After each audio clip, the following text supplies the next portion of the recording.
Hey everybody, welcome to a special edition of the Mile High Game Guys Board Gaming Podcast. This is our 20th episode and we have another top 10 coming for you guys. As always, I'm your host Adrian. I'm Zach. And I'm Jeff. And we're going to give you this week... Zach, did you want to interject? No, I was just going to say that's, 20th numbered. We've had more than 20 episodes. Oh yeah, we've got like 26. Because we decided to get real cute with our numbering right around Gen Con. And also starting with 0 and all that bullshit. Starting with 0. It doesn't matter though. It's all. No. All that matters is we haven't killed each other yet. Yeah. What are we top 10ing about? We are top... That wasn't in the title that you downloaded. Top 10 mechanisms or mechanics, as you guys like to say. Thanks for cutting in there, Zach. You're welcome. We're going to build up to it and just, there it is. Yep. Put it on the table. I'm just right there to deflate your float. Anyway, let's get on with this top 10 here.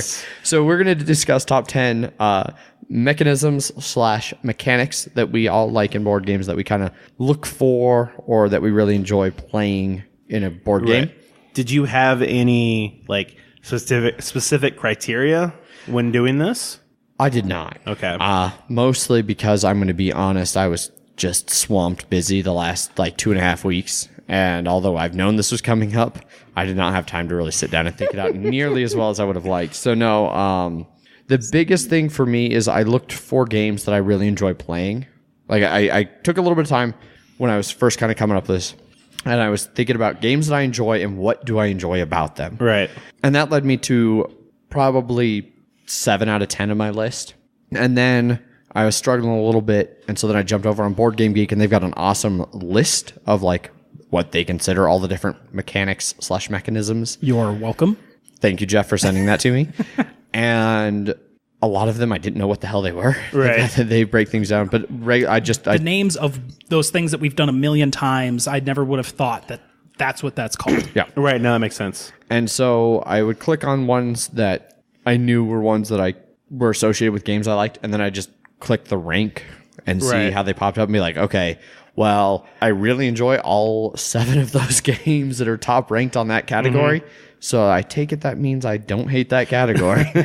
And so that helped me flesh out a couple of the ones that I was struggling with, especially because some of them, I was like, well, I really like what this one game does, but I don't know what that's called. Right. And so that really helped me flesh that out. So I didn't have any specific criteria for myself. All right, Jeff, as someone who actually prepared, what about you?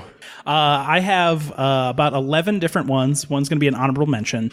The other 10 have a couple examples of different ways I have enjoyed that mechanic and a couple of ways that I have fucking hated that mechanic. Only a couple of those, though. Gotcha. I have 13 because fuck you guys. Well, 3 of them are honorable mentions, and then all my other ones are just ones that I really enjoy. And sort of like Jeff, I tried to find a couple games, if I could, that did them in different ways that I enjoy. Okay. And I just want to go out and say, Legacy is not in any of our lists because, at least for me, I consider it a system, not a mechanism. It's for all of us. I'm almost starting to think of it, not even just a system. It's almost an entire genre on its own. Like I wouldn't say for this list, you're not going to hear me say oh, one of my favorite mechanics is Euro. Because I'm not surprised if it would be. Now that might be the answer to what one of the games that I enjoy with that mechanic is just every Euro I've ever played. Right. So, but no, I as all 3 of us here really enjoy Legacy games, at least so far. But it's all about they have different ways that they do it. It's a common sort of theme in the sense of making permanent changes to a game. Exactly. But they do it in different ways. Do you agree, Jeff? It's too broad. Yeah. Okay. Legacy is too broad for and also there's only 3 games for it. So also yes. Yeah. I mean, there's a lot more campaigns out there. Exactly. Too, so. Which I did think about putting in my list, but spoilers, it's not on my list. Yeah. Mainly because I haven't played enough games with it. So. All right. Exactly. So, all right. Without any, further ado or hubbub, my number 10 favorite mechanic in games is hidden rolls. And this is definitely something that I enjoy almost entirely because of the way game night has went over the years. I can see I've gotten to play a lot of hidden roll games, and they fit a very specific niche at our game nights. Kind of those closer games or a good intro game for somebody who's new to games. All you got to do in this game is pretend to be what you're not or something, Right, yeah. I will say, so for the 2 games that really come to mind when I think of a hidden roll game are 2 of my easily favorite hidden role games, Werewolf and Resistance. Do you mean the Resistance Avalon or the second edition? So I know they basically added the roles of Avalon into it. Are you talking about that basically? I vaguely once they added the roles of Avalon into Resistance wins because it has a few more of those like kind of action cards that you do a little bit more. The plot cards. Yeah.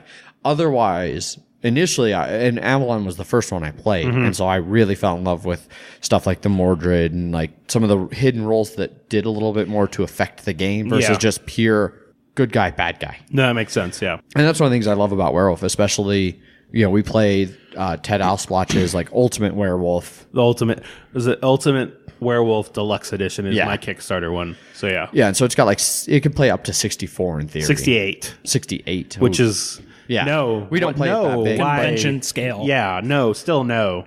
Ever. No. It's fun at a convention. But no, I don't know. It is. I'm sure it is, but I will never play a 68-player game.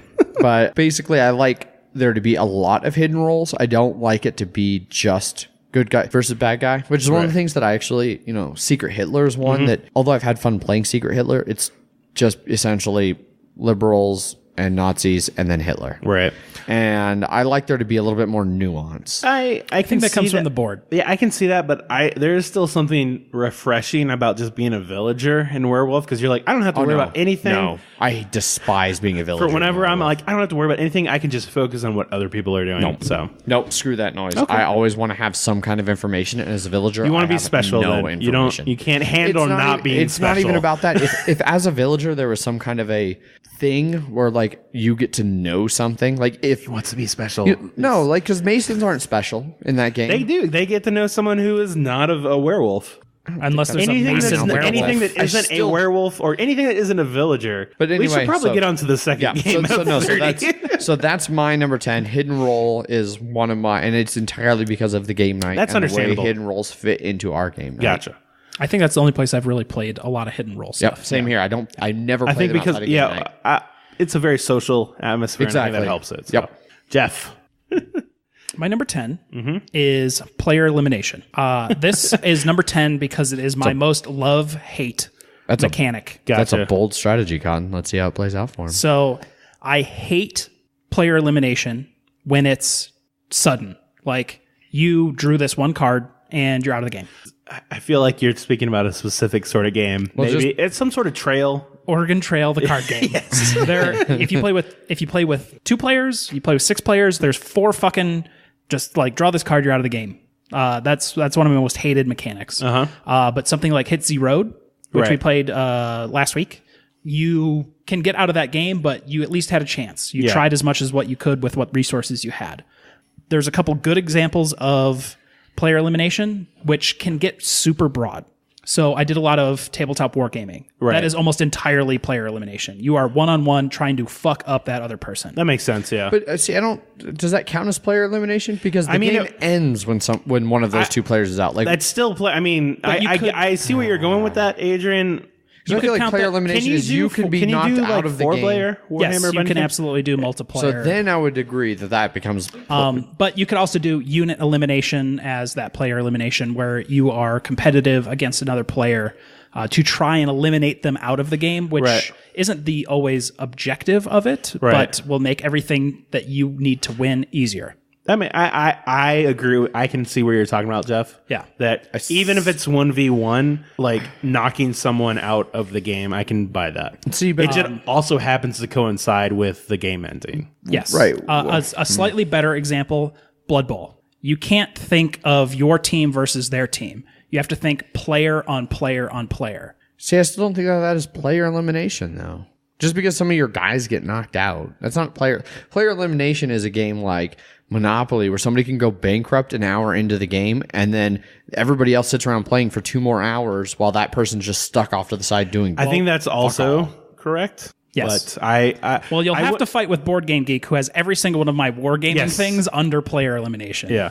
For me, I would Board say... Game Geek, let's go. Let's go. Let's fucking rock your multi-million user base. I would say how I feel about player elimination is also dependent on the game length. Yes. Like Coup, that has player elimination. Yep. Someone could die before they even really get a chance of playing. And I'm fine with that because it takes Love exactly. So, but it's like 20 minutes. Love Letter has exactly. Well, yeah, it's round by round. It's round by round. Yes, but something like Munchkin or like something where it can take a long time. You can't get eliminated from Munchkin. No, you're right. I'm thinking of something else. Yeah. But player elimination was the only good example I had of something that was one-on-one competitive. Gotcha. Okay. Which I tried so hard to find a mechanic that best described wargaming and player elimination. I think that works. Really I agree with you on that. is. I think that's the best way to describe that. Okay, I guess. So we're right. We're right and Adrian's wrong. That's if that's the best, if you're doing that specifically for wargaming and that's the best you could find that described wargaming and why you like wargaming, then I'm cool with Gotcha. And it's definitely the most competitive game that I'm good at. Right. which is why we never play it. Yeah. Yep. All right. So my number 10 is the haunt selection mechanism from Betrayal at House on the Hill. I couldn't really think of a way to describe it other than that, where it's just basically, you have these haunt cards that when one gets revealed, you roll these dice, and then if you don't pass, then it's now the traitor's revealed, and it's based on what the card was and where it was located, and then also by who sometimes. And so because it's all about trying to figure out which scenario you're actually going to do. But I love that at the start of the game, you don't know what you're going to play. And it's only through actually going through the game that one specific thing triggers it. And then, thematically in the game, it's because that person finally found the thing they were looking for, the traitor and stuff like that. Yeah. That's another game where it has player elimination, but it doesn't bother me. For whatever reason, in Betrayal, it doesn't bother me. It's like... it happens late enough in the game. You're just drunk on the theme. Yeah. You're just drunk on the theme, so you just can't. You can't. Yeah. So that is my number 10. Is the Betrayal haunt selection. It's an interesting way to move that game into that second phase. Nothing on my list is nearly so specific as that. I have another thing that's specific, but it was just like I really like that. Yeah. So I do agree though that is a really clever way they did that. I also really like it changed a little bit with the expansion. But with the base set, there were 13 haunt cards, and with the 6 dice, the max you could ever roll was 12. Right. So at some point, they had the haunt guaranteed to come out, which I mean, it still is in a later one, but now you won't necessarily, even in a perfect situation, you won't see all the haunt cards. Gotcha. That'll happen. Yep. Jeff, number 9. Number 9, auction bidding. One of my favorite games, which I don't think either of you have played with me, is Power Grid. I have not played with you, no. I've played it before, but yeah. I played a lot of Power Grid, and it's a fantastic, way better Monopoly. And yes, I can see that. I can agree with that, yeah. And the stress of that auction phase about which power plants you want can get pretty rough.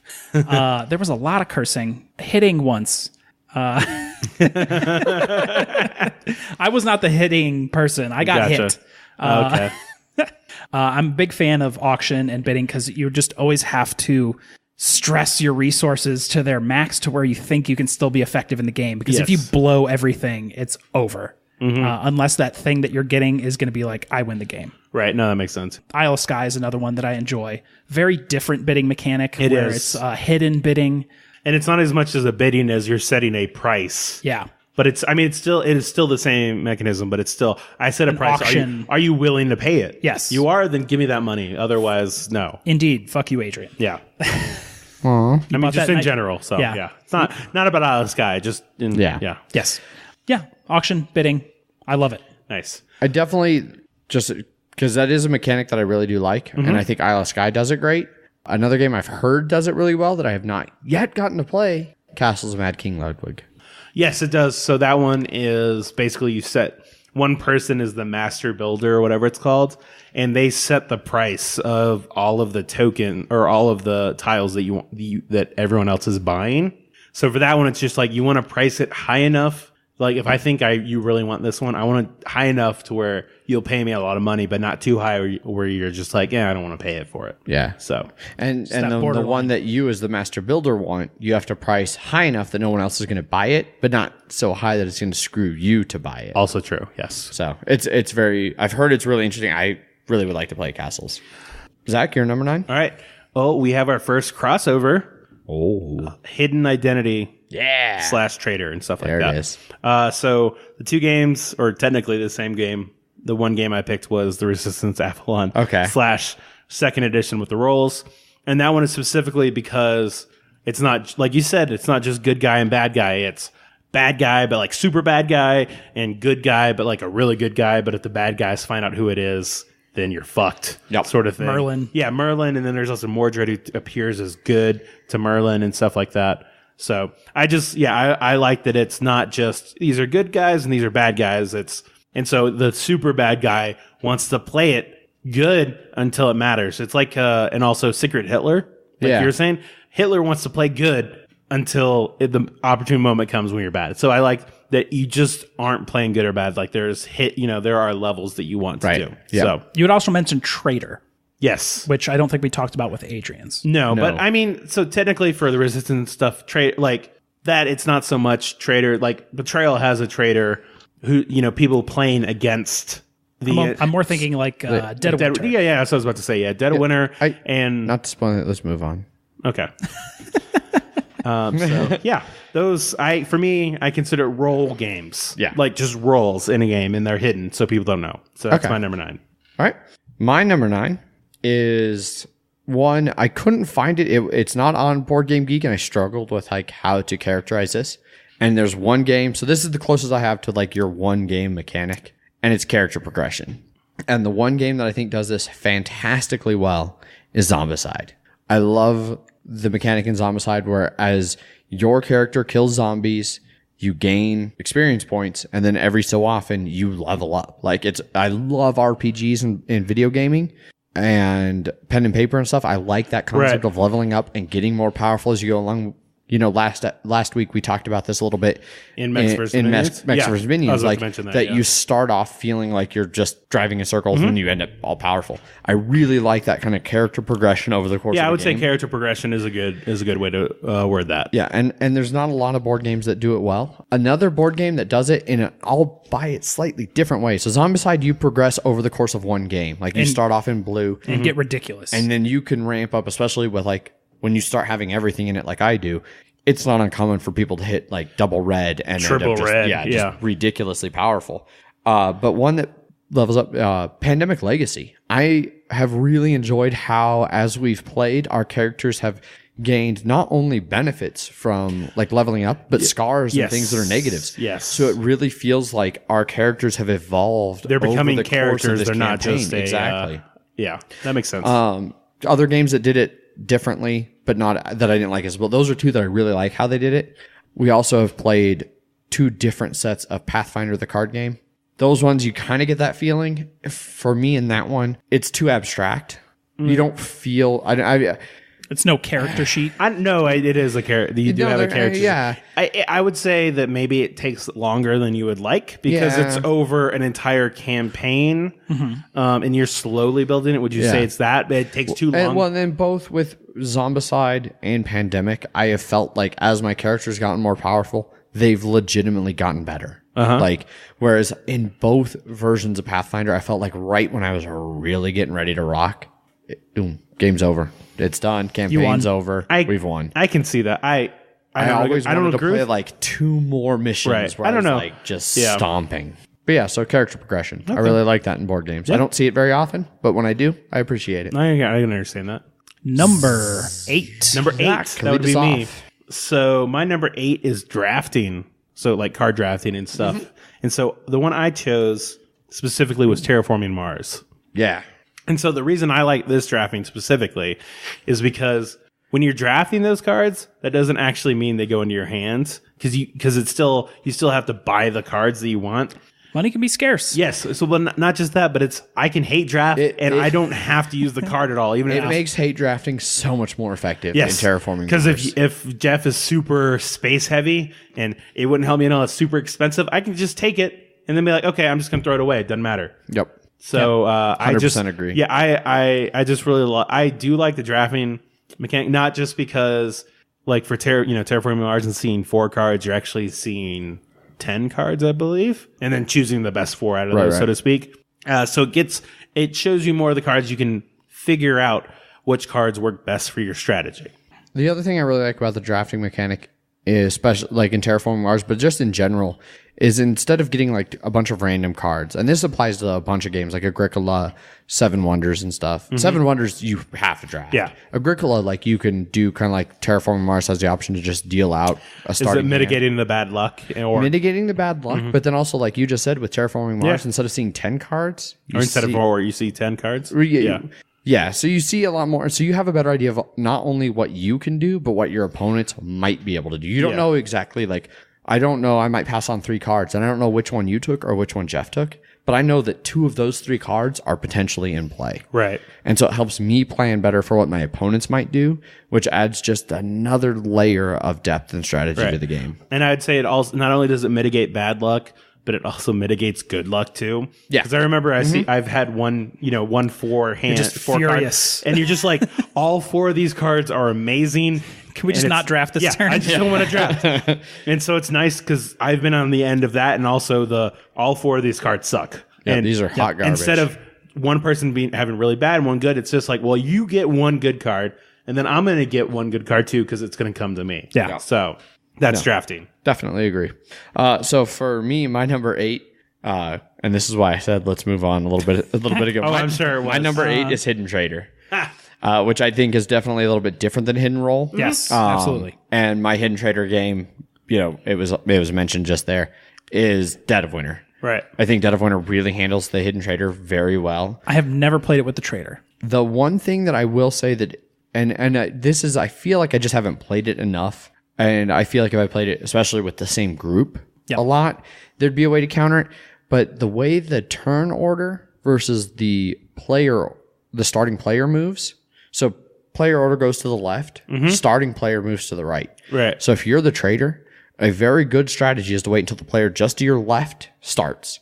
Then it goes all the way around. You have the last turn and then the first turn. So you have 2 turns where you can use your entire 2 turns to screw everybody without them having a chance to react. And it can be a very powerful play. But I feel like that's something that can change when you play with the same group a lot and they start to learn like what to look for. Like, I don't think you're quite pulling your weight, and I'm worried it's coming up on your double turn. We're going to try and mitigate the damage you could do on your double turn. He's about to board everything up and burn us alive. Right. Yeah. So something I would say for Dead of Winter specifically, that's sort of like, because everybody has like this sort of selfish goal, that objective you have to do. It is harder to tell if someone is a traitor, or if it's just like, I just need these because of my. Maybe he's just a dick. Which is one of the things I really like about that game is that exactly. And then also I like that, unlike some games like Battlestar Galactica, if you find out somebody's a Cylon, especially with the one expansion, you can just toss them out the airlock. Like there's a lot. Most games have a traitor mechanic. If you figure out who the traitor is, right, you can isolate them and minimize their damage. Ant is good enough to just shoot someone in the face and no one actually cares. Yeah. Yeah, I can see that. One of the things I really like though in Dead of Winter is that you don't kill them. You're like, you're a traitor, you're dead, or you're shut off. You exile them. Right. And then their objective then changes now that they're exiled and they've been found out. And so it doesn't screw them entirely if they get found out. Right. Like, so they're still going to be a part of the game. They're not just like, oh, nope, you lost your chance to be successful. So that's one of the things I think it does really well with that. Cool. I'm always a big fan of traders. Yes. Love traders. Yep. Jeff, your number 8? My number 8 is role playing. Time stories was way more fun when you actually role played them instead of metaing your time units. I got more out of it. I can understand that. I know we did that a bit with Mansions of Madness too. Yes. And I actually did enjoy it a little bit better with a little bit of role playing. But so let me ask you, do you think that, I mean, personally, that's something that never even crossed my mind to go on my list because I don't think of role playing as a mechanic. It's in Board Game Geek. Is it really? Yeah, that's why I saw it too, and I was like, I'm okay. It's because D&D is under role playing, and not stuff like that. But I feel like that's an entirely different thing. I mean, there's a mechanic behind dice, numbers, etc., and then there's game. Game doesn't always have to be numbers. It doesn't have to be pieces. Game can be whatever you want it to be, which role playing fits. Yes, it does. You can, I mean, comedy troupes and stuff like that do improv. Yeah. Like, that's basically what role playing is. Yeah. don't know. I don't Dark think of it as a Overlord. game. Like So there are games like Dark Overlord, like where it's a key part of the game. It's Yes. role playing and the acting out something. Because I mean that's basically how you get those bad negative points is by you most of the time is not being able to role play your way out of the story. Right. I don't know. I guess that's not something I would have normally thought of as a mechanic. So that's an interesting choice. Yeah. I agree with you again, Jeff. I do- Against Adrian. I didn't say it. I didn't say there's anything wrong with it. And I agree that it makes a lot of games better. It just that's not something I would have thought of as a mechanic. I think it was a good choice. I put Battlestar Galactica down because Slap you, Zach. It slipped, okay?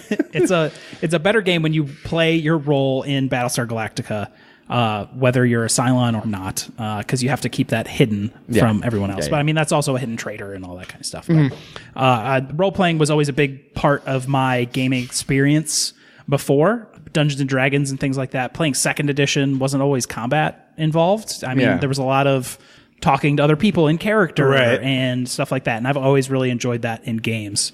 And the bit we played in Time Stories in character and Mansions of Madness in character, I've always enjoyed. And that adds just a lot more to a game. Right. Okay. Right on. Yeah. Number 7. So I think that brings it back around to me. It does. For me, my number 7 is tile placement. And this is something it's a mechanic that there are so many different and interesting ways to do tile placement. And 2 of the games that I chose for this, I chose Isle of Skye. We just reviewed it a few episodes ago. It's one that replaced Carcassonne for me. I really like the strategic decisions on how to place your tiles and like building your own little thing in front of you. I think it works really well in that game. Another game, just to show how varied tile placement can really be across board games and why I like it and think it's a very effective mechanism. Betrayal at the House on the Hill. The tile placement in that game is key to that game's theme hitting home. That idea of you're exploring this haunted house and every single time you play, it's going to be different because you're drawing tiles and then you're placing them around the board in different levels and different orientations. And it's not so much I guess, tile placement as like tile export. Like it's an exploration, like you were saying. And yes, you are placing the tile. No, but it is definitely a different way to do it where it's, you don't really have control. Like you have some control, but it's all about like, oh, what's in here? Yeah. And it's some like, and because of the randomness of shuffling those, it's always going to be a different experience. Yeah. That makes sense. Yeah. So I like tile placement. So Zombies is your favorite game? No. No. I used to like that game until I played it once recently, and it took 3.5 hours. It's too long. Yeah. Yep. All right. Anyway. Hey, that's my number 7. Jeff, your number 7? Hand management. Oh, okay. So this is could be a ton of different games. Pandemic Legacy, Pandemic in general kind of comes up where you are very much coordinating what cards you have in your hand, what colors you have, what you have to do to get everything correct in people's hands in the right person. Right. Even games that are far more complicated, like Star Wars Rebellion, you are constantly managing what the hell you have in your hand and what you can get rid of versus what you need. Like your bullshit at the end of that last game. I feel like that can even go back to, I feel like everything at this point can go back to terraforming Mars. Yeah. But even without the hand size, like just, what you want to bring into your hand, you have to pay for. And then so you bring something in your hand, but then at some point we're going to relate a lot of things to terraforming Mars. Yes. Sure. But you make that decision, like after it's been in your hand for a while, like am I still trying to work towards accomplishing this card, or is it getting to the point where it's better to just take that, sell tech action and move it and move it for money? Yeah. Agricola as well. Yeah. Managing your occupations and your minor improvements. And because it's easy to be like, oh, I have these great miners and I have these great occupations. I'm going to do all this. And then you spend all that time and effort building those, and then you have no food engine, no cattle engine, and everything, and you've got a lot of cool occupations and cool improvements, and your people starve, and you lose. Yeah, I would say a good one that it's like sort of the opposite of hand management. Well, is the Grizzled, where it's all about not keeping cards in your hand. Like, I don't want to play this one until I know I can get rid of it. Yep. And having as few cards in your hand as possible. It really just kind of turned hand management on its head. Like, it's still definitely hand management. Yeah, it is, but it's, instead of being like, well, okay, what are all the ones I can keep that I can play? It's what are all the ones I can get rid of? Yeah. Yeah. I'm always a big fan of card games like that. I mean, there's always, we'll get to them later. That was your number 7? Number 7. All right. My number 7 is engine building. So I'm pretty sure this will probably show up on your guys' list at some point. It actually doesn't. And I just realized that my list has a huge oversight. Yeah. All right. So we're going to have one honorable mention from Adrian. It doesn't. Okay. And it's something I enjoy, but it's not my top 10. Okay. All right. Now, this should have been on mine. I screwed up. So ideally, I would have wanted to do Terraforming Mars with this one, but I already named that 1 game. through 10. Just yes. Can we just put Terraforming Mars So down? I actually chose one that has like an engine building, but it's only specific on one thing, and you might disagree. Is Patchwork, because it's all about, because it not only is it an economic building game because you're trying to get enough buttons in the beginning, but it's also because you're trying to beat like there is a clock. So it's about getting the most efficient one you can in the beginning so that you can take advantage of it to lay out the higher ones. I know. I get what you're saying. I do. I disagree. That's fine. It is there is an economic engine in the game. Yes. You cannot disagree with that. Yes. And is it something that you build not only literally but figuratively? Barely. So yes. Barely. So yes. So 0 or 1. Yeah. Yes. We're not binary. So once again, here. I was expecting you guys to do heavier engine building ones. So I was like, I want to do one that's simple but efficient. No, so many of my later Might also ones, be why I beat you a lot in that game too. No, sorry. So continue. many of my later things are things that play into. They're like the mechanics that allow you to build engines. Because I really, you're right. Like this should have been on my list. I'm this should have been like number 1 on my list, and it should have just been chock full of great games. Because I love building. It is so rewarding when you really, especially when you feel your engine get going. Yeah. And like whether it's a point engine or a resource engine or whatever, and it's just bringing it in, and you feel like, yeah, I nailed it. Oh, it's so rewarding. Also remember that buttons are points, so this is also a point building. So anyway, that's my number 7. Jeff? Number 6. Area control. Area control as in not the ambiguous sort of wargaming type, but actual grid or hex based. Scythe is a really good example of this. Yeah. You have to own your resource areas and be able to produce on them. Blood Rage is another fantastic example. A lot more competitive in its area control. And it has a lot of quests that you have to literally control this one of these areas. So it definitely plays into that where it's all like timing based. Yeah. And Scythe has not only do you have to control this area, that's also where all your resources are. And you have to physically own that area or someone will take everything that you have. Yeah. Another example, Twilight Struggle. Yeah. Twilight Struggle does a great job of area control. It's just an area control the game. Yeah, really. Especially because all the scoring things, it's like I want to control at this specific point, and if you aren't controlling it, you may I'm going to delay that a couple turns until I can get that. Yeah. But yeah, area control I really really like. I just don't win a lot. Gotcha. Sorry, Jeff. Zach. This is number 6, right? Yes. Okay.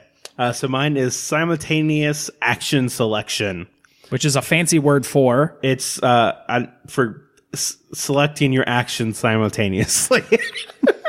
So the game I chose is Race for the Galaxy because you have 5 different choices you can make. 6. Well, consume trade. Yeah, versus 2 VPs. And it also depends whether you're playing 2 people or more. But with the normal game, 3 or more, right? It's 5. It's 5? There's 6 different choices. Jeff said, there's 7 because there's 2 number 1s and there's 2 number 5s. So there's 7, and so basically, not all. Say you're playing with 4 people. At most, only 4 of those 7 things can happen. Yes. And so not only are you like, I want this to happen, but you're also looking at what other people are doing. And if I see you have a lot of goods in Race to the Galaxy, you're probably going to consume them or something like that. So I don't have to worry about that unless I need something specific. So maybe and vice versa. If I'm sitting on a lot of goods here and I see you don't have any goods on your planet, you might produce. So now would be a good time for me to consume because it happens before produce. So I can consume all my goods and then your produce will let me replenish them all. So not only are you trying to make your best engine, this is also a part of the engine building and stuff like that,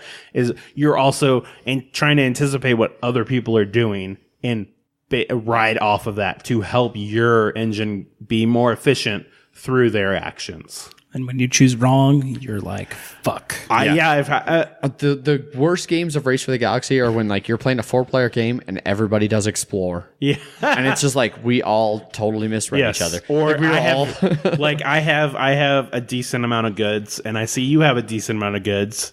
And I'm like, okay, you're probably going to do it. You're probably going to consume. So I'll produce. And you're thinking, oh, he's probably going to consume. I'll produce. And we both produce and we don't produce anything. We're just like, God damn it. Yep.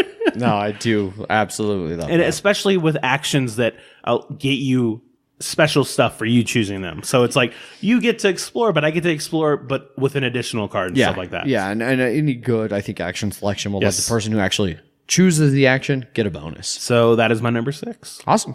My number 6 is deck building / and this / is a very recent addition, card crafting. Because and the game I'm going to throw out for this is Mystic Vale. Shocking. And although like, I don't know if you can even really call this deck building. I feel like card crafting might almost be a new thing that's going to over time become separate from deck building. I mean, it is like deck building squared. Yeah, because not only are you building your deck, but you're building each card in your deck too. Yeah, well, so you're in Mystic Vale at least, and I'm curious to see how, now that it's out there, how card crafting is going to evolve in the gaming space. But you start with your 20 cards, and those are the same 20 you'll have the whole time. So your deck never gets bigger or smaller. Well, I mean, maybe, but I think the way that you still buy the things that go on and add to your cards, it's so much still like deck building where you're like, okay, well, I want this new card in my deck that does this. The only difference is that now it's not a new card. It's not a 21st card. It just gets added to one of your 20, that ability. So it still has a lot of the same feel of building a good deck. I would say that part of it is deck building in the sense that because you have a lot of blank cards, that it's a card that does nothing. Now it does something. Yeah. So I definitely think it's something different, but it definitely has its roots in. Yes. I don't think it's something completely different, but there is a distinction. Correct. I will say, so this is deck building / card crafting, depending on how it goes, but for concise purposes, deck building needs to be something that either, like with card crafting, has a very unique and interesting way of doing it, or like with Arctic Scavengers, the deck building and the way they implement it fits the theme very well for me to enjoy it. Because otherwise it ends up being something like Dominion. And Dominion, to me, is just one of the most boring games on the planet. Nothing about the theme or like. Well, it doesn't have it. I mean, the theme is stupid on that one, but yeah. So I lose all connectivity to why I'm doing anything. Like it's just like because I feel like this might be the best choice. I mean, it's so disconnected from any reason. I can see that. One nice thing about Dominion is you're like, you don't have to worry about the theme at all. This is all about deck building because obviously it's the one that I don't know if it specifically introduced deck building. Definitely set the standard. But it popularized it. And it's also a different type of deck building than some because some like Ascension and whatnot, they have a row. So what you can buy varies each turn, whereas Dominion is you only like what you can buy in the beginning is the exact same you can buy at the end. Mm-hmm. It's just is your deck building engine good enough to be able to do it. Yeah. So what do you feel, Jeff?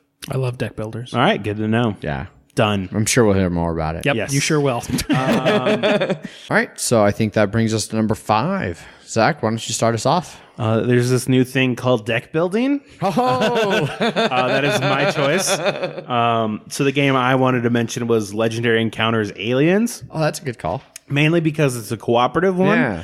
And it introduced the coordinate cards. So not only do you want to have your own cards, your own card selection being better, and trying to build it better and leaner and all that stuff. But you also want to try and balance it with cards that can help everybody else. Yeah. And so, see that? Yeah. And also, I think thematically, it's like my favorite deck building game. Well, and I was just going to say, so I mentioned during my thing about deck builders that it either needs to be a really interesting mechanic or the theme really needs to fit.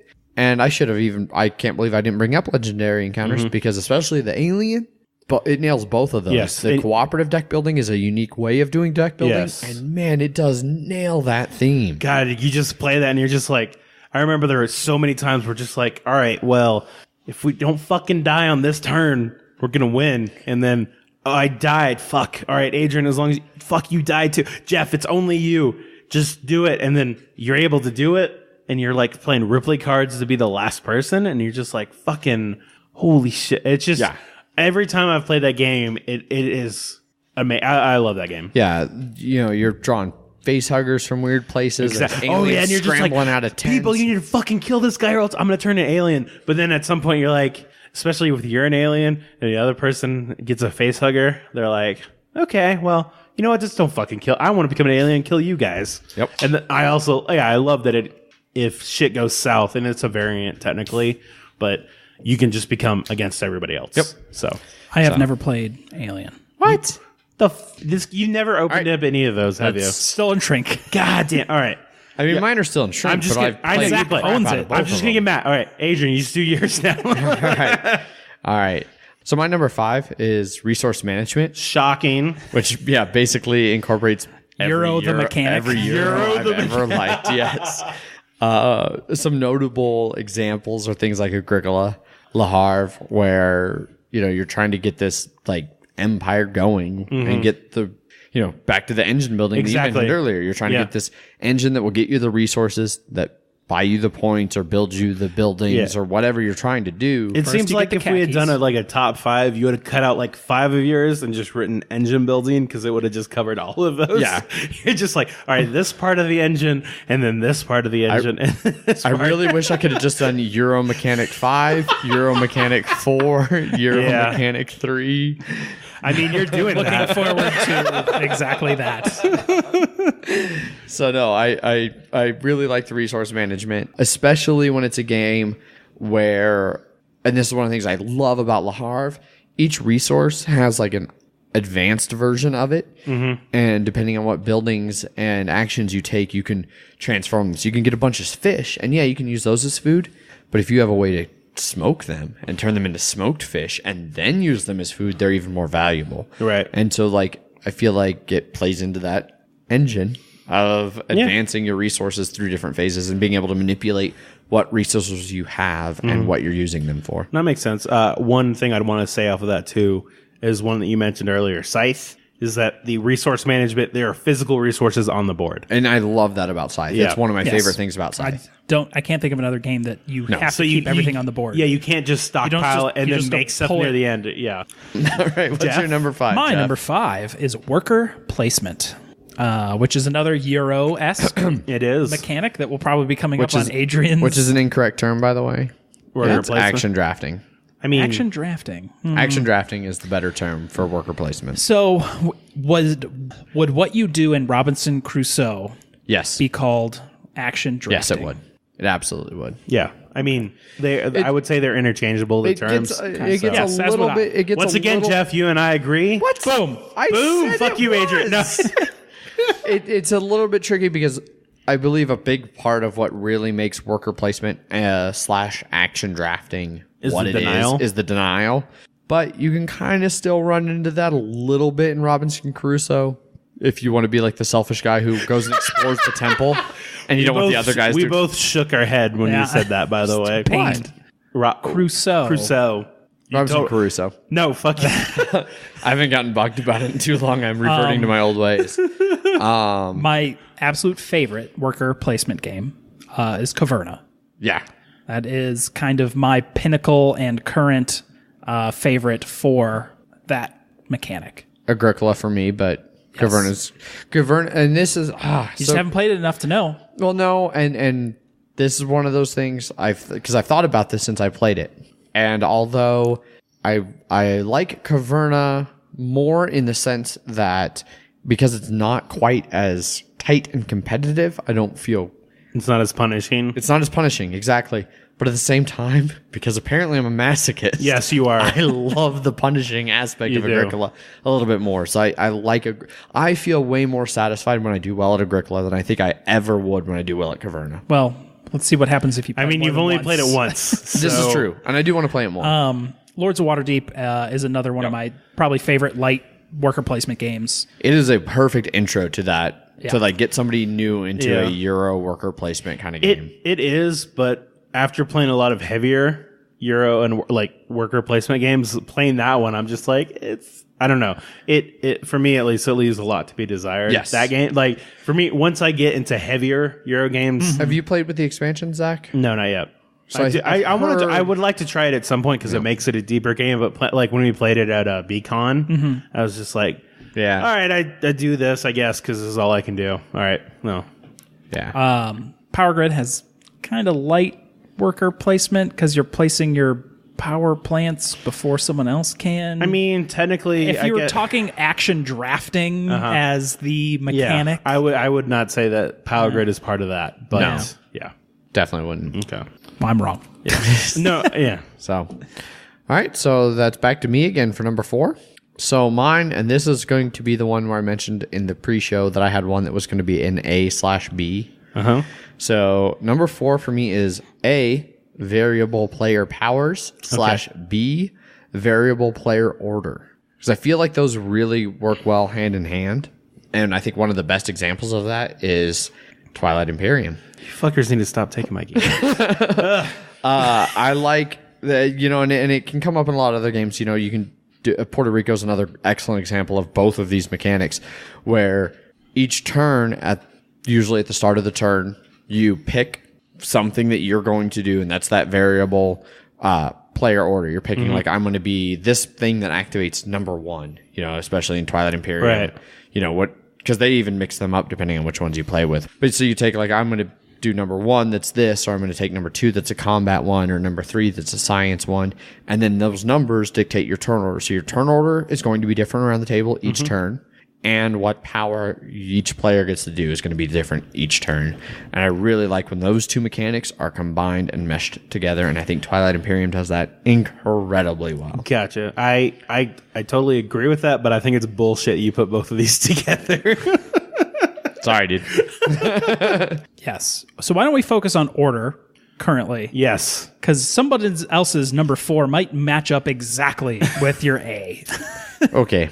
So variable player order. I like games where you draft your cards, and you even get this a little bit in like Race for the Galaxy. In theory, if you aren't playing with very experienced players, you need to break it down. In theory, whoever played that card, they get to be the first one. So whoever plays the Explorer that lets them look at a few extra cards, they get to grab all their cards first, then the other players. Agricola first player token?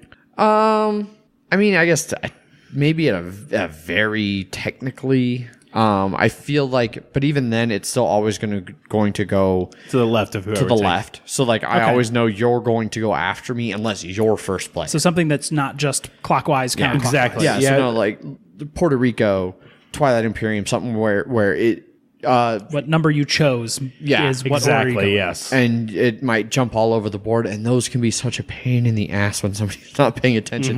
Those are the ones where everybody's Who's like, number 7? God damn it. Yeah, It's like, every time we play Twilight Imperium, it's always like, all right, 2 just went. Who's number 3? All right, 3's over there. Who's number 4? Oh, you're 4? Then fucking go. yeah.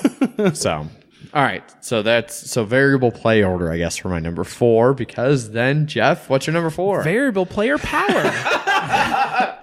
Now, I chose this because this was also the best example of armies and wargaming. Okay. Because they are very, very different. No, I can understand that, And, corporations and terraforming Mars, if you really break it down. I mean, something There's huge. so many different ways to do it. Yes, absolutely. Scythe. Yes, Your that's- different player boards that you have. Not only your nation, too, faction, but your player board. Exactly. And so even if you had the same faction last time, if you have a different board, it plays differently because Yes. you're focused on different specializations. So I don't do tabletop miniature games. I don't do war games. However, the one thing I do really like about war games, Zach, you and I played HeroScape exactly once. Yes. And the thing that I liked about playing that game of HeroScape, and the thing that does actually appeal to me about those kind of games is the idea that you can have the variable player power where you're like, I could choose to put all of my points for picking my troops into like 3 big freaking huge giant dudes. And then Jeff across the table could just make a swarm of little small guys. And we get to duke it out and see. That's fucking wargaming. Yeah. So I'm going to just go ahead and say for Hero Escape, me and David were playing once, and I decided to be like, hey, I'm going to do all melee guys and you do all range. Don't do that because melee guys will always lose. Yeah. I mean, 2 of my 10 guys made it to him before, like, actually was able to get to him before he was able to kill me off completely. I mean, Don't Zach, do that. Are you familiar with U.S. history? Yes. Because that should have told you that. No, I know. Will Well, I was always curious. lose No, to range. because I chose like fast guys at least. I was hoping that I was like, I can move fast it. melee guys. Yeah, no, still fucked. I got completely fucked over. There are no Tyranids. No. Yeah. Pandemic. Yes. Your different classes. Yep. Oh yes.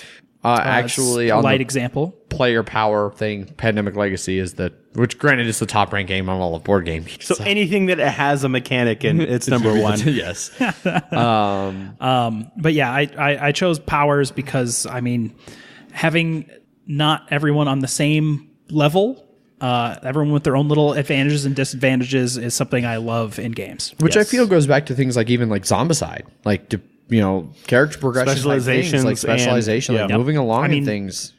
Going back it to makes it feel like what you're doing is unique, and especially in a co-op game like Pandemic or Zombicide, something like that, something to make it feel like what you're doing is unique and matters. Yes. going Love it. to D&D, roll 46, take the 3 highest. That's your constitution. Right. Like, yeah. Stats. Love stats. Stats. All right, Zach, what's your number 4? My number 4 is auction. I guess / I was bidding. really hoping you were gonna just keep tailing right along with us. Never mind. Go ahead. Sorry. That's coming up later. So, so yeah, my number 4 is auction / bidding, I guess. Okay. And so the 2 different ones I had listed are Cyclades and Stockpile. So Stockpile, I like its auction because there's a cap. I love that if there are really good cards, you can just be like, you know what? Fuck you guys. I want Dump. this. $25,000. I don't care. This is going to be worth it for me. Because I remember one time we were playing and I made it to where one of the piles was just negative $2,000. You can take this and you just lose $2,000 and you don't get anything. And so I did that and I was like, you know what? I'm going to pay $25,000 for this other good one. Fucking go ahead. And it was hilarious to watch people pay $15,000 and everything just to not lose $2,000. So I love that there is, like I said, there is a cap. So it's not just whoever has the most money. It's as long as you have $25,000, you can take anyone that you want. Or if you're Donald Trump, or You get 20. you get 20 and stuff like that. But the one thing that does bother me about that is that there are definitely been, the last game we played, granted I beat you. I didn't win, but I beat you. It felt like regularly you had more money than me, and so I'd get capped out like you, and it's pretty open. So you could be like, you've only got 10,000. So if I bid 15, you can't go over me no matter what. Yeah. Or even if I bid 10, I know you can't go over me because you only have 10, and that kind of sucks. I mean, that's an that would auction. happen, in that would happen regardless. Exactly. Yeah, exactly. So the other one is Cyclades, and that's that if I outbid you on a track, you have to go to a different track. So if I outbid you on Poseidon and you really wanted Poseidon, you not only do you have to, then you go to like Ares or something and outbid them and hope that someone will outbid you again. And so not only you're playing which one you want, but it's like, what does the other person want? Then I'll outbid that. So if they come back to me, it'll make them pay more and stuff like that. I already mentioned a little bit. I think we talked about Jeff. You had bidding, didn't you? He did. Okay. I did. Yeah, so we already talked about Isle of Skye type bidding. Is like the one thing I do like about Isle of Skye is the money in that is supposed to be entirely secret. Obviously, if somebody who's really good at like keeping count, they can maybe know roughly what you're at. And then I like the hidden bid, like where it's like, all right, well, what do I do? Okay, well, let's find out.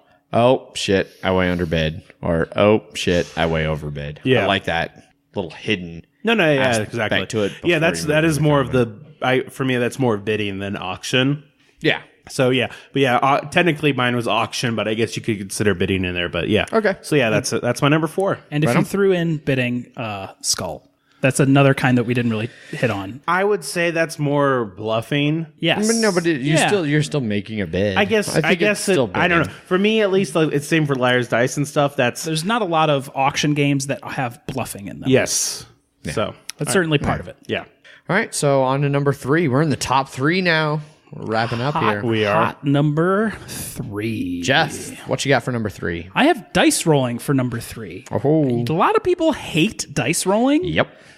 With a fiery passion that can only be quenched by the blood of the innocent. I like dice It's rolling. the randomness that hurts most people. You're not liking Weird that randomness? dice rolling is... It's shocking how just rolling those two things. But you like crap so much. It's just weird. So, and this is the thing, because I love Catan. And I love Catan for the same reason I love craps. And this is where I don't have a problem with dice rolling. If it's something where it's mitigation, exactly. Where like with craps, it's an odds game. It's not a yes, the dice are technically on any given throw, totally random. But I know that there's odds to what's going to come up, and I can play those odds off of each other based on how things are going. And it's even better in board games. Craps sucks because craps doesn't suck. I love craps. It's unfortunate that the dealer, the casinos, they get the advantage, holding the sevens. Whereas like in say Catan, the sevens are the robber, which can affect pretty much whoever. But you can go for 6s and 8s knowing they're going to hit hard, and you can. It's so much more mitigatable when it's something like that versus like King of Tokyo, where it's like toss a bunch of dice.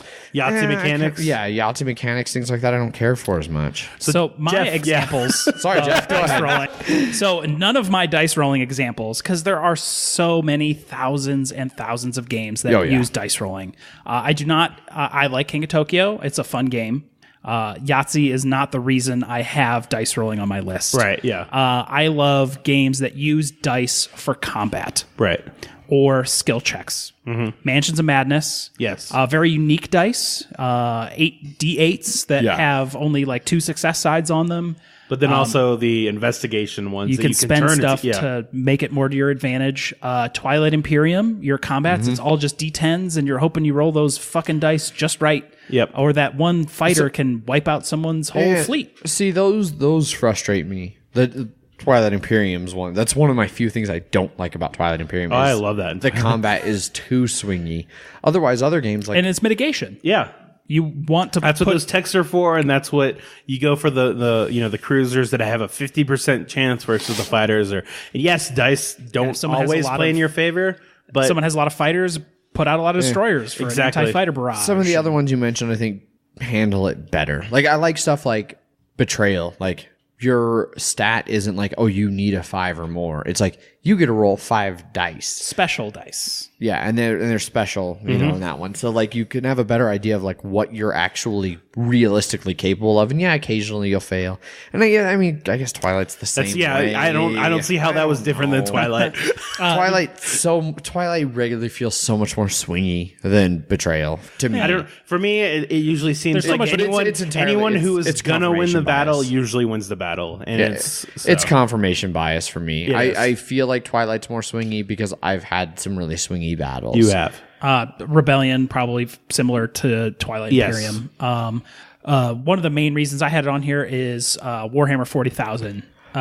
Because you're just roll the armies I played. I rolled bucket of dice, and like you need a 5+ or you need a 4+. All right, now whichever ones you had a 4+ on, you need a 5+. All right, and then they need to make a 3+ armor save, and maybe you killed 2, but I fucking rolled 20 dice. Those hopefully 2 will hit. So. Numbers. Yep, numbers. So, all right, Zach, you're number 4. So my number 3 You're number 3. Variable player powers. Yeah. So that's one that we all 3 have agreed on, more or less. Yep. So I'm just acronyming them to VPP at this point. There you go. That works. And I had also listed Twilight Imperium 3rd edition. So I guess there's 2 different types of variable player powers. In a sense, it's the one you start with versus, and stuff that's specific to only you. So like, King of Tokyo with the power up cards. So instead, like when you power up, my power up cards they're only mine, whereas you have specific to you. Yeah. And then there's also ones that everyone starts the same, and then you sort of build up from there, and we sort of find our own because I would call that one more like specializations. Yeah. Than actual like player powers. Yeah, I mean that almost goes back to my character progression. Yes, exactly. Yeah. So yeah, but yeah, Twilight Imperium, like everyone said, we all said it's the player powers and all that stuff. Especially because in the expansions, like you have these rules, and then this character is like, oh, well, this race sort of breaks this rule. Yeah. This race breaks this rule and stuff like that. So, like Scythe had it too. Yep. So yeah, I always like it when someone's like, I can sort of do that instead. So why can you? Because I can. It's because I can. Yeah. All right. So yeah. So my number 3 is another one that didn't really show up on the lists. I did one versus all. The closest I could find on the Board Game Geek list was Partnerships. Yes, I saw that too. And the game that I feel has done it the best and that I always go back to, and this came up in our review of it, Mansions of Madness. Mansions of Madness. Mansions versus Madness. There's so many men. So are we the madness or are we the mansions? That's what I want to know. I'm the mansion standing steadfast against the madness that is this podcast. No, Mansions of Madness. It's the Mechs versus Minions still in my brain too. M's and V's and M's and too many things. Mansions of Madness. First edition was really one of my first true intros into this 1v all kind of mechanic. You see a little bit of Betrayal after the Haunt's revealed. A lot of times you end up with a 1v all. And I think that when it's done right and it's balanced well, it's just a lot of fun because it can lead to some situations where, you feel like if you're part of the all, you feel individually weak and vulnerable. But you have other people to help you out. I mean, basically, that's like if you're part of the all, it's a cooperative game for you. So yeah, and then if you're the one, then you're strong and be able to crush, and you know. But at the same time, there's a lot of flies to swat kind of thing. Yeah. One that I have not yet gotten to really get to the table, and I'm still just dying to. It's been like 2 years. Oh, it's Imperial. out on the shelf. Imperial Assault. I know I'm going to absolutely love this game. It hits so many of the things that exist. So Overlord mechanics. Yeah. I really like that idea because I like the idea of D&D, and I would love to be a DM. One, I don't have anywhere near the time to really put together good campaigns, so I like games like that in a box where the rules are all nice and set. All the story's things are there for you it's to all there. Do. Yep, and you can just rock and roll with it. And so I would say there's like two types of that one, so to speak. Is one like Mansions, and I think Imperial maybe, and Descent, where it's like you're trying to sort of do because if you went all in on Mansions First Edition, you could just crush everybody. Yeah, Mansions, and so you have to actually. You're sort of playing, like you said, like Mansions. You're more like a DM. A DM, so you're trying to make a good story, and then it's like near the end, I want it to be close. If you want anyone to play with you again, yeah, you're gonna play it. Whereas, although I did technically play it wrong or whatever, but the other 7 Sins, where it's like one versus all. One is trying to, you're trying to win just as much as the other people are. And I think Imperial Assault's actually supposed to be more that way because it's more of a campaign. So, like, if the Rebels win, then they get bonuses and stuff and move up to make paths. them. Yeah. Whereas if the Imperials win, they get different abilities and like things, and it's supposed to be pretty balanced regardless. Second edition also had that. Yes, it did. So, and I like that idea a little bit more because although I like the idea of being a GM and like telling a good tale, I'm an awfully competitive human You've got being. things to do. Yeah. You've got people to crush. I still want to win. Yeah. And I want to be able to go all out. Like, I love Mansions of Madness First Edition. You're not there to make everyone else have a good time. Exactly. I want everyone else You're to have a very petty I want person. everyone else to have a good time while I beat them senseless. Gotcha. So, okay. All right. So that's it.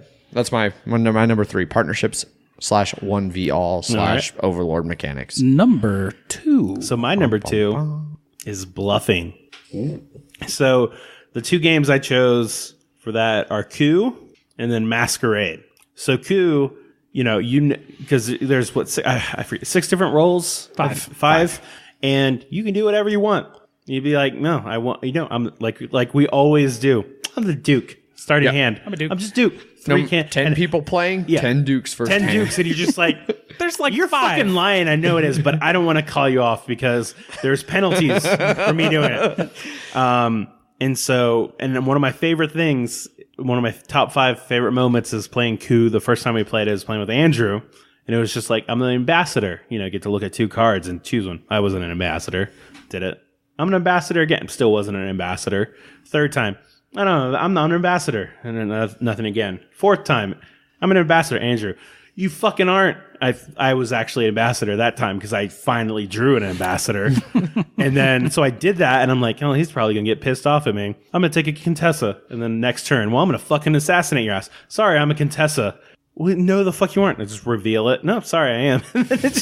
So bluffing. Suck it dry. So not only is it bluffing, but it's the times when you can bluff, but also not bluff, but make it seem like you're bluffing. I remember one of the first games that Megan played of Coup, like right when it was kind of first showing up at game night and everything. Yeah. Megan played, and Megan doesn't super like to lie, you know, and she's one of those people that like lying and bluffing are similar enough in her mind that it's not always there is ideal. a huge distinction for me.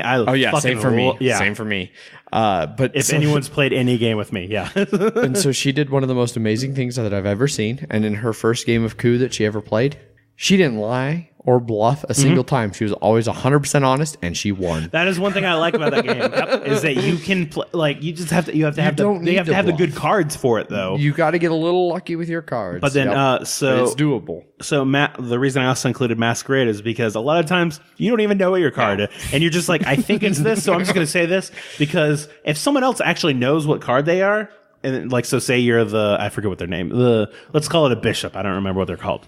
But you say you're the bishop and you want to do this. If you actually knew you're the bishop for whatever reason, you'd be like, okay, sweet, I'll do it. But often other times, you'll have 4 people do it just to be like, maybe I am the bishop. I don't know. Yeah. And so that has a lot more chaos, a lot more madness in it, but I think it actually brings out part of the game. Yeah. And then one last one that I just remembered is Sheriff of Nottingham. Yeah. And the reason that's bluffing is because you can say a bold-faced lie, and then someone, as soon as they're like, you know what, I don't think so, you be like, whoa, okay, maybe I was lying, I don't know, but here's money, so you could just say that you believed me.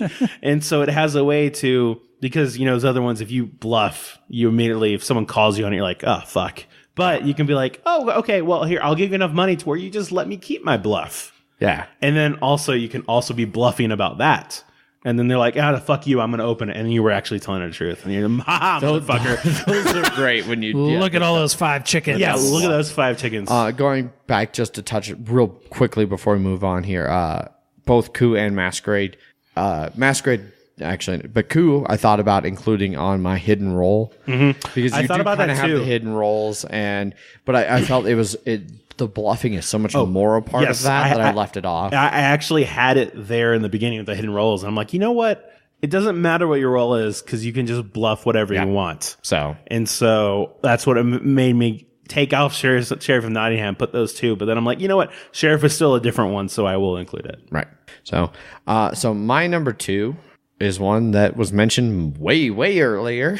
Simultaneous action selection. And Race Through the Galaxy was my number 1 choice for it. Also /roll because they both have it and I really like it in both of them. Yes. The only reason I didn't mention roll for me at least is because it's like rolling your dice. You know, you could still mitigate which ones you want.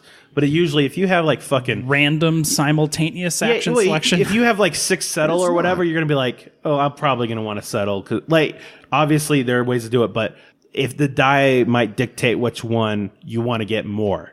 A little bit. And you don't always have equal access to all of the abilities. Yes. No, you always do. And roll? Because for the selection phase of it, the actual picking, you can assign anything on the top. No, you can do it. Yeah, that's right. But like I said, but all the other everything ones else only underneath trigger. it is not so and there high. like I said, there are ways to mitigate. You can get rid of 2 dice to choose one. But yes, I definitely agree with that. But it's part of it. But yeah, so I do really like simultaneous action selection. It really even kind of goes back to the variable play orders, like some of those things where like you kind of pick things, and I like that kind of trying to anticipate what people are doing. Exactly, and stuff like that, so. I like it. So all right, that's my number 2. Jeff? My number 2 is deck/pool building. Yeah. I am a big deck builder fan. I love Roll for the Galaxy, Star Realms, as people probably cringe, Quarriors. I like Quarriors. I actually enjoyed my one-play Quarriors. For somebody who doesn't like dice games, I love Roll, and I actually enjoyed Quarriors. Quarriors is a lot like Roll, but all unique dice. Yes. Yeah. Yep. So just any sort of thing where you're like, there's one that I've heard called Orleans. I've heard a really good thing. That's a bag building one where you're like pulling out tiles and stuff that you get to choose. I really want to try that one out. Nice. I played a lot of Star Realms. I've played a lot of Arctic Scavengers. I'm with Adrian on Dominion. I mean, Dominion kind of started it all, the bread and butter, but like, fuck it, there's better games. Yes. Yeah, it's been improved on so many times over the years. The new game Colony came out, and it's gotten average reviews, but it's a fucking deck builder, and I want to get it anyways. The one thing that turned me off that is because the theme was so light that it was just like, eh. Yeah, that's the thing. If it's going to have a light theme, it needs to be a real interesting mechanic, like Mystic Veil. Like the theme and the mechanics it needs to be really Mystic tight Veil. or unique. Something that'll pull you in. Cthulhu Realms didn't pull me in as much because I think Star Realms did it better. I agree with you on that. Yeah. I also don't like Cthulhu. Well, we'll get into that whenever we do themes later. Themes will be our next one. So don't you pigeonhole us into what we're doing next. I'm the one that. But yeah, pool building with that's a better word for Roll for the Galaxy, where you're building dice pools and things like that. I'm always a big fan of the culling and trying to make your most efficient engine of cards that you can get out to where you can destroy someone utterly in one roll. Yeah, that's what's nice in Quarriors too, is that whenever you successfully last a round, you can cull dice and you can get rid of those shitty white ones to keep your dragons and your wizards and shit. So. Yeah, fuck the white ones. Yes. All right. Number one. Number one. All right, my number one, and this should come as absolutely no surprise to anyone, worker placement / action drafting. It is hands down one of my favorite mechanics. I love both sides of it. I love the thought process that goes into it on my end of what I want to pick and like trying to plan out a few moves ahead. And then as much as I hate it, oh man, I love the conflict that comes from it. You know, it drives me nuts when people talk about some Euros as being multiplayer solitaire, especially like I've heard people say that about Agricola. Like, and there is so much in one player. Yeah. So there are definitely some that are multiplayer solitaire. That's indirect conflict. Yeah, I mean, denial is a form of conflict. Would you call Terraforming Mars that? Multiplayer solitaire? Or no. I mean, no. It can be. As much as that gets freaking pets every single time I build a city, it is not No, there's you can play it indirect competition. You can technically play that, like, because all of those fuck you cards, a lot of them I'm not talking about the corporate era ones, but like all the asteroids and stuff, you don't have to destroy plants. So if you don't want to play mean, you don't have to play mean. Yeah. If I have a choice of killing your plants, am I going to do it 110% of the time? Totally. If you're last place, I'm going to be like, you're trying to win. Oh God, man! Last place. Jeff is first place by like 100 points, but Adrian's got 6 plants. Well, Jeff only has 5. It's going to be a more efficient option. That comes across dickish. That is a dickish thing. No, I understand that. Yeah, that's Zach. No, yeah, that is. But no, like especially, and this is one of the things I do love about a good action drafting worker placement style Euro with the indirect conflict is it feels. It's no less frustrating on my end, but it feels so much less personal. Like I don't feel like you're necessarily picking that because you're out to fuck me. I'm choosing it because it's my best option, and I just got to it first. Yeah, and it like I said, it is no less frustrating for me, but it feels so much less personal. Gotcha. And that makes a big difference. That makes sense. Yeah. So yeah, worker placement, action drafting, hands down. Like I said, should come as no surprise to anyone. I was not surprised at all. Yeah. Jeff? It's one of my favorite kind of games to play. This one's a little loose. Loosey-goosey. Go for it. My number one favorite mechanic is cooperative games. Okay. Oh, okay. Nice. I always have more fun playing with friends, trying to go to a equal objective like Pandemic, like Pandemic Legacy, like Robinson Crusoe. If there's a traitor in Robinson Crusoe, y'all fuck, because that game's already going to fuck you. Oh, that would be the worst. Oh, yeah. Some of my older examples, Arkham Horror. You tried to work as well as you could in those mechanics, but in Eldritch Horror as well, you're all working against a greater objective. Right. Mansions of Madness. Yeah. So this is one I would be torn on because I do really like a lot of co-op games. Like I've really, really enjoyed our Pandemic Legacy plays. I love Dead of Winter. Granted, it has that betrayal mechanic there. I haven't played with it nearly as often as I've played without it. But some games like regular base Pandemic, nah, man, I could leave that. But I love Forbidden Desert. So yeah, I don't know. I don't know. I'm all over the place on cooperative. I really love cooperative games too. I think for me, I was just like, I feel I can totally understand people choosing this one. I chose to be like, I don't want to include co-op in this because then it'll probably be on my number one. So yeah. I did not include it on my list. So that's not what my number one is. But I do love cooperative games, like you said. I also love that most of the time it means when it's cooperative, it's also a hard game. Yeah. If it's going to be any good. If it has any staying power, like Eldritch Horror and Pandemic, especially like On the Brink and all those expansions and stuff. There's like Ghost Stories I've heard really good things about, and it's that they're I want to fucking play hard. Ghost Stories real bad. So and Robinson Crusoe, like you said. Yep. One of the reasons this made the top of my list is I don't remember exactly when I got it, but The Grizzled. Yes, that's also a good game. Yes, that's a fantastic, hard as fuck co-op game. There's a lot of people that I've talked to. They're like, I like our friend Jared. He doesn't like cooperative games at all, but he's like, I did like that one. That there's just something Grizzled about is always the exception. Yeah, I've noticed that multiple people are like, I don't really like cooperative games, but I like that. So I think for me, like when I look at cooperative games that I like versus ones I don't like Pandemic, even when you crank up the difficulty, because it's got variable difficulty, even if you crank it up, it seems like in that one, there's always an optimal play. Like there's always a best play, and it's usually pretty easy to suss out. And so quarterbacking, and so you run into a lot more quarterbacking. Whereas, like, maybe it's just the group we play with. I pretty much never run into that with Robinson Crusoe. I run into it a little bit with Forbidden Desert, but I feel like Forbidden Desert, the play length is shorter than Pandemic enough that it doesn't feel like you just spent several hours with somebody telling you what to do. I don't know. I've ended Pandemic on the second person's turn. But then you just got unlucky, and then you just started over. I know. I mean, that's a little bit. It's definitely can be a problem with cooperative games and ones that figure out a way to get around that, either through like Mechs versus Minions and stuff, time draft, or Fuse, where it's real time, where someone can't suss out everything because they don't have the time to do it, or like. So, what's your take on Robinson Caruso?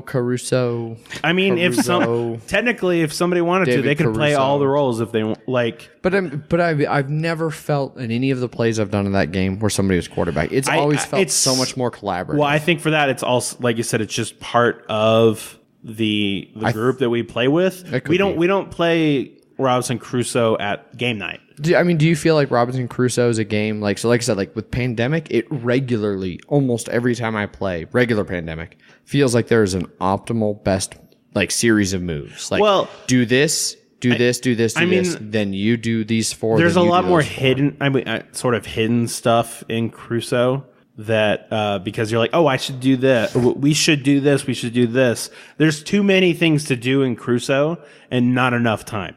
That's stops the court because then you have to take risks in order to do what you want. Well, there you go. So, all right. Just a quick list of other co-op games that I love: Space Alert, Space Cadets, and those are all ones that you're so focused on doing what you need to do. You can't quarterback. Oh no, Captain Sonar isn't co-op. I mean, it's team based, but yeah. But you're working with your team. Exactly. I like the team based stuff. Mysterium, which is sort of cooperative, but that's an interesting one. Not quite competitive. Because you're not. The Ghost isn't trying to defeat the other players. Exactly. They're trying to make them make the best moves you can. Sentinels of the Multiverse. I've wanted to play that one. I haven't played that. Never? No, I've never played it. I wanted to. I haven't played it, and I got to be honest, I don't really. I'm not surprised. It's strong desire to. there's a lot to that game. Yeah. Hanabi, Yes. things like that. Unless you want to play the competitive version. Although I mean, there's no. Yeah, but Hanabi is another one where because you don't know what your own cards are, you can't quarterback. Exactly. So I think anything, unless you're... I mean, aside from flat out breaking the rules and be like, Zach, tell him about that 3. well, exactly. But then you break the rules and the then game's it's not, pointless. Yeah. Yeah, but like Legendary, XCOM, all those. God, I love cards. XCOM. Yeah, some of my favorite games are all of We those. should I review just listed. XCOM. When we run out of other fucking Yeah, we run branded out of games to everything play. else. No. So my number 1. Yes. You guys ready? It's the last one. Last one. All right. So it's that mechanism in Pandemic where you have all the cards, like all the outbreak cards. Is this your specific? Yes, this is my specific Very one. specific. I can't. Where you like when you have an outbreak, or it is an epidemic. Yes. You know, you add that new card, and then you take all those cards that you've already seen, you shuffle them, and you just put them right back on top of the deck. What other game uses this? I can't think of anything. That's why I was just like, yeah, I put pandemic, epidemic thing. That's what I wrote on Okay. there. That's your favorite mechanic of all time. So specifically because Okay. it's the first mechanism I saw that wasn't just, that wasn't in other board games. It was something that was just Unique. It was unique. The first time I saw it, I was just like, well, okay, so, we do that, and then we'll shovel, and then I saw, oh shit, all the things we've already seen, fuck, we're gonna see them again, and it just blew my mind the first time I saw it. I like that that's one of like the 2 most common screwed up rules on Pandemic. Yeah. If anybody is ever like, oh, this game's not really that hard, I don't know what he's talking about, be like, are you shuffling your entire, like when you get an epidemic, are you shuffling your entire discard pile back into the deck? And they're like, yeah. Like, yeah, you're doing that wrong. It goes on top of the deck. Yeah, so thematically, places that have had outbreaks and sightings, they're gonna have them again. And so everyone plays differently because you're like, oh, this one focused really heavily on the reds that we've noticed in Pandemic Legacy, where like sometimes it's a lot easier, other times fucking blacks just kept killing, and we're like, oh fuck, this is annoying. Anyway, so. Yes, it was the first time I played a game, and that was something new to board gaming I had never seen. And it's just always stuck in my head. It's still, like I said, it's not the best. It's just, for me, it's my favorite because it's the one that helped me realize what board gaming can do. Gotcha. Has anybody played Forbidden Island? Yes. Does it have that mechanic at all? No. Okay. It is a Matt Leacock game? I mean, it is a Matt Leacock I've game. heard that it's like Pandemic light. Well, it is in the sense that you're cooperative. Same and as Forbidden Desert. Yes. I mean, I could see that. Well, I feel like the Forbidden Desert is significantly different than Pandemic in a lot of ways. But Desert and Island are very similar. Yeah. So I didn't know, like, because I could see with Island with the Instead of sinking stacking mechanic. sand, you flip tiles. Well, yeah, but Yeah. so I could see that the way that the tiles sink yeah. in the water, that ones that are already starting to sink would be more likely to sink. So I could see if there was some kind of a, like, you flip this card, that tile sinks. Yeah. And then, like, I could see it having that mechanic. I've never played. It's been forever since I played. It might be in it, but the fact that it's made by him, for me, it's still like, and I do agree that it is Pandemic Light, even if it doesn't have that thing. So, but yeah, that's outside of Matt Leacock. I haven't seen that. So, Yeah, the infection deck from Pandemic. yes. And how you keep reinfecting. And so, yeah. I really hope that one of our listeners actually knows something else, just because I want to know what else might have that. Because it's a really good mechanic. It's what makes that game fucking brutal. Yeah. No, it was exactly. Like all good co-op games. It was like when Ant was talking about Mechs versus Minions of like, oh, this game is okay, and then the one thing, that switch, some thing happened, and he was just like, oh shit, I'm liking this a lot more. For me, it was like I was liking it fine, and then I was just like, oh, wait, what? We do that? Holy shit! This is way better. This is way better. And then so that was my number 1. good job, Matt Leacock. You have the number 1 on one of ours with one of your unique mechanics. Yes. Also co-op technically. Yeah. Yeah. So honorable mentions. Yes. These didn't make our top 10, but were on here enough for us to care about. exactly. Adrian, engine building. Engine building. It should have been on my list. Building. It gets an honorable mention. I mean, so much of everything else I said are all things that play into a good engine builder. Yeah. You know, I love that feel. Even we've mentioned it. Shit, I don't know how many times tonight. Terraforming Mars, man. When you really feel like you're getting something going on Terraforming Mars, it feels so good. Mm-hmm. So yeah, love engine building. For me, I'm going to throw in one more. Okay. Rather than go around and like each of us do one at a time. No. All of mine. I thought you only had that one. No, so Jeff threw it on his, and it was one I really struggled with. I wanted to make sure Zombicide was on here some way, and I ended up going with the character progression because I like it more, and I think it's more about what makes Zombicide work so well. Yeah. But it is one of those games I do. It's dice chucking. Yeah.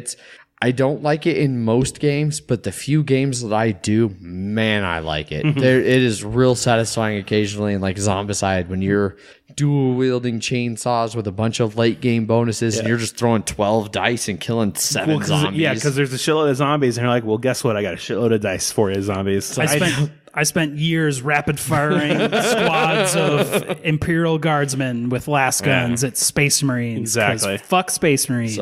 So it's rare when I'll actually really like dice chucking. I don't care for Yahtzee mechanics, things like that, but just sometimes it's real satisfying to throw a bunch of dice. Yes, it is. Oh, yeah. I'm just getting some flashbacks on my huge fucking like, all right, here's 20 dice. Nice. 3 of them hit. Fuck. Jeff, what are your runners up? Tile placement. I love Carcassonne. I love Isle of Skye. I love Terraforming Mars. I mean, it seems almost the tile placement in Terraforming Mars is kind of like the last thing you worry about. Yeah, but, it gets real kind of because I did. It's another one until you just said it. I didn't even think of that, and then there's totally a lot of tile. Let's just tie placement everything game. into Terraforming Mars. Yeah. Seriously.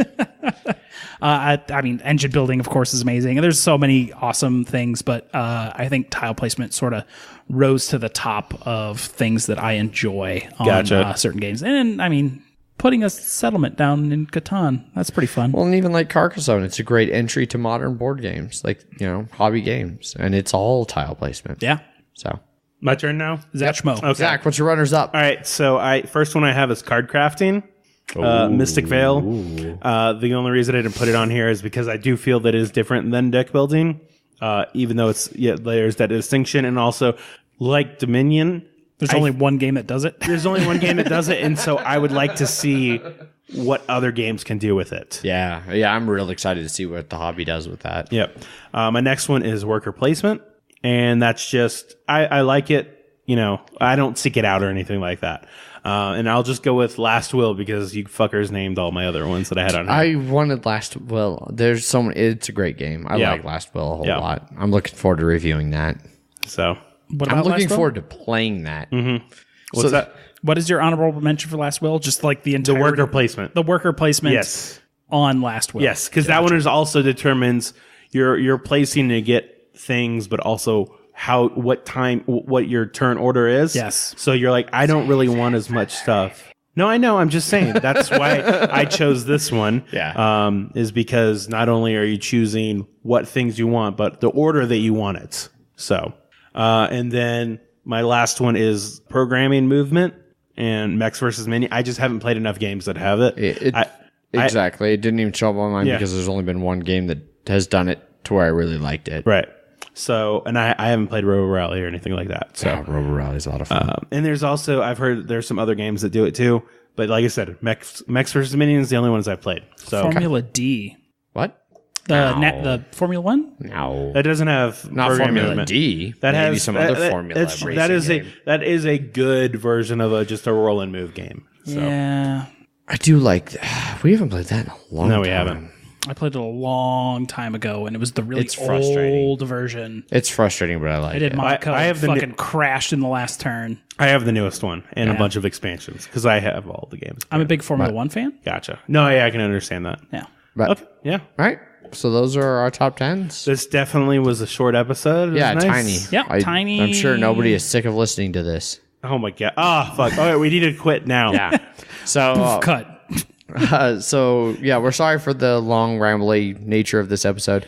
Top 10 top 10 games. Top 10s are always going to be this. Well, the top 10 games was easy because it's one game each. But this one, like, for each mechanic, we were like, oh, well, there's this game and this game and this game. So it was like, we each covered like 30 games. Yes, we did. So we're sorry about that, everyone. Hopefully Never apologize for good content. Hopefully you enjoyed it because obviously we care. Yes. This is something that, one thing that I thought was interesting, so we did our top 10 episodes ago. And that really stood out to me in that there was only one game that showed up on all of our lists for our top 10s. And there were a couple other crossovers, but for the most part, it felt much more different. It's because we hadn't played Terraforming Mars yet. Also, yes. Yeah. When we redo these, there'll be probably 2 games. We're going to do it to a top of 2016. I'm pretty sure I know where that's going to end up. Yep. Anyway, I thought it was interesting on the mechanics side of things. We all like a lot of the same mechanics. It's just where we rank them is a little bit different. And how games used them. And how they use it. Yeah. But there was much more commonality here than I was expecting. Okay. So. Well, also, there's like maybe 100 mechanics or mechanisms versus that's maybe fair. Thousands. 5,000 board games. So, yes. Also fair. But all right, well, thanks everybody for listening so long. Oh God, yes. We really appreciate you tuning in for our rambling episodes. Yes. If you want to get a hold of us, we would love to hear what you guys think about our lists, what your lists are, things like that. How wrong we are. How wrong we are. How right I am. How right I am. How wrong right. Adrian is. I am. How wrong Adrian is. Yes. I can be right too sometimes. Anyway, this just isn't one of those. I'm just looking at this list, and I don't know. The time. We need to stop. Anyway, you can let us know. We're on Twitter. I primarily tweet under @MHGameGuys. I am at Jeff_MHGG. I am at Zach_MHGG. We're on Instagram, Facebook, and Board Game Geek, all under Mile High Game Yes. Guys. Emails? And emails are emails at milehighgameguys.com. Emails. Yeah. Emails at milehighgameguys.com. So, yeah. We would love to hear, you guys' list and stuff. We'll be getting geek lists up very shortly on Board Game Geek of both our top 10 episode and all 3 of our top 10 games. And then also we'll probably do a geek list for like the top 10 game mechanic things. Yes, we will. So We'll try. So check those out. And otherwise, thanks for listening. This has been an episode 20 It is. of the Mile High Game Guys Board Gaming Podcast. And as always, I am your host, Adrian. I'm exhausted. And I'm tired, Jeff. Thanks for tuning in, guys. Goodbye. Bye. Bye.